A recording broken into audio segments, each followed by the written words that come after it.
Assalamualaikum warahmatullahi wabarakatuh, murid-murid semua. Bismillahirrahmanirrahim. Alhamdulillahirabbil alamin. Wabihi nasta'in ala umurid dunya waddin. Wassalatu wassalamu ala asyrafil anbiya'i wal mursalin wa ala alihi wa sahbihi ajma'in. Amma ba'd. Alhamdulillah, hari ini kita bersua lagi dalam sesi pembelajaran kita, pembelajaran PDPR dalam tempoh PKP ini. Alhamdulillah. Baik, hari ini Ustaz akan menyentuh sedikit berkenaan dengan bacaan dengun dan bacaan tidak dengun melalui simbol yang ada di dalam Al-Quran. Baik, kita tengok sama-sama nota yang Ustaz telah sediakan ini. Baik, bacaan dengun atau tidak dengung. Macam mana dengung atau tidak dengung ni? Kalau dengung dia akan berbunyi dekat sini. Itu dengung ya. Baik, simbol-simbol bila kamu baca Al-Quran, kamu nampak simbol-simbol yang Ustaz akan bagi tahu ini, kamu akan tahu simbol ini baca dengung ke tidak, simbol ini baca dengung ataupun tidak. Baik, kita tengok sama-sama secara ringkas. Yang pertama sekali, nun syiddah ataupun nun sabdu, dan juga mim syiddah ataupun mim sabdu. Bila kamu baca Al-Quran, kamu berjumpa dengan nun ada syiddah, mim ada syiddah, hendaklah dibaca dengung. Macam mana? Bunyikan dengung dekat hidung tu. Okey. Saya tak buat contoh dekat sini sebab saya nak kamu lakukan sedikit tugasan selepas ini. Okey. Yang kedua, mim mati. Dalam Al-Quran, mim mati ada dua jenis. Yang pertama, mim mati yang ada tanda mati. Yang kedua, mim mati yang tiada tanda mati. Okey, mim mati yang ada tanda mati dan juga mim mati yang tiada tanda mati. Mana satu yang perlu didengung kalau kamu jumpa dalam Al-Quran? Yang perlu didengung ialah yang di dalam kotak ini, yang sudah saya masukkan di dalam kotak. Sama juga dengan nun syiddah dan mim syiddah. Yang di dalam kotak ini perlu didengung. Yang di dalam kotak ini, mim yang tiada tanda mati perlu didengung. Kalau ada tanda mati, tak payah dengung. Kamu baca Al-Quran, kamu tengok mim tu ada tanda dengung, maksudnya tak ada tanda mati, maksudnya tak perlu didengung. Kamu baca Al-Quran, kamu tengok mim tu mati tapi tiada tanda mati, hendaklah didengung. Okey, mim mati tidak bertanda perlu dibaca dengung.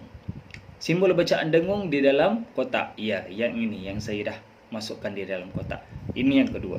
Baik, yang ketiga, nun mati ataupun tanwin. Nun mati ataupun tanwin. Baik, awak boleh tengok dekat sini saya buat dua jenis nun mati dan tanwin. Yang pertama di luar kotak ini dan yang kedua di dalam kotak ini. Yang mana satu perlu didengung? Di dalam kotak. Apa bezanya dua ni? Okey, bezanya ialah kita tengok dulu yang pertama nun mati. Sama juga dengan mim mati tadi. Nun mati kalau ada tanda tak payah dengung. Nun mati kalau tiada tanda mati ni perlu didengung. Faham? Sekali lagi. Nun mati yang ada tanda mati tak perlu didengung. Nun mati yang tiada tanda mati ni hendaklah didengung. Okey? Baik, bagaimana pula dengan tanwin? Baris dua di atas, baris dua di bawah, baris dua di hadapan. Okey, kita tengok sama-sama. Nampak seakan-akan sama, tetapi berbeza. Kita tengok yang di luar kotak ini dulu. Baris dua di atas yang di luar kotak ini, barisnya adalah sama ataupun selari. Tidak ada sengit pun, tidak sengit sikit pun. Okey. Nun mati bertanda, garis tanwin selari. Kita tengok yang di dalam kotak baris dua di atas. Sama tak garisnya? Tak sama kan? Sengit sikit kan? Okey. Yang sengit ini bacaannya hendaklah didengung. Kalau kamu baca dalam Al-Quran, jumpa tanwin yang sama barisnya, itu tidak perlu didengung. Jumpa baris dua di atas, barisnya tidak sama, sengit sedikit, ini hendaklah didengung. Sama juga baris di bawah. Baris di bawah kamu jumpa di dalam Al-Quran, barisnya sama, tak perlu didengung. Kamu jumpa barisnya sengit ataupun tidak sama, perlu didengung. Untuk baris hadapan, kalau kamu jumpa dalam Al-Quran, baris hadapannya ada tonggang terbalik macam ini, bacaannya tak perlu didengung. Kamu jumpa tanda baris hadapan sama kedudukan dia, perlu didengung. Boleh? Okey. Nun mati tiada tanda, garis tanwin tidak selari. Ini adalah simbol untuk bacaan dengung. Boleh semua murid-murid secara ringkas, insya-Allah. Teruskan lagi sesi pembelajaran kita. Sebentar tadi kita dah belajar berkenaan dengan simbol bacaan dengung dan juga simbol bacaan tidak dengung. Sekarang kita baca sama-sama surah At-Tur bermula daripada ayat 22 hingga ayat 25. Kemudian saya nak kamu tentukan ataupun carikan perkataan ataupun potongan ayat ataupun kalimah yang dibaca dengung dengan merujuk kepada simbol yang kamu belajar tadi. Okey? Baik, sama-sama kita baca. A'udzubillahi minasyaitonirrajim. Bismillahirrahmanirrahim. والذين آمنوا واتبعتهم ذريتهم بإيمان ألحقنا بهم ذريتهم وما ألتناهم من عملهم من شيء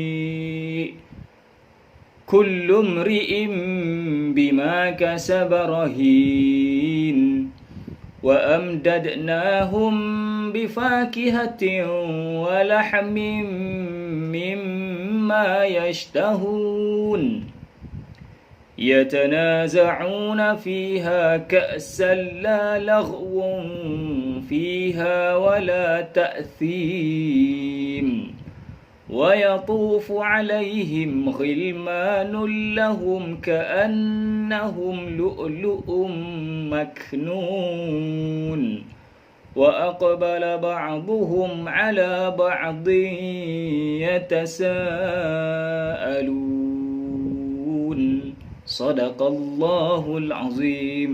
Surah At-Tur ayat 21 hingga 25.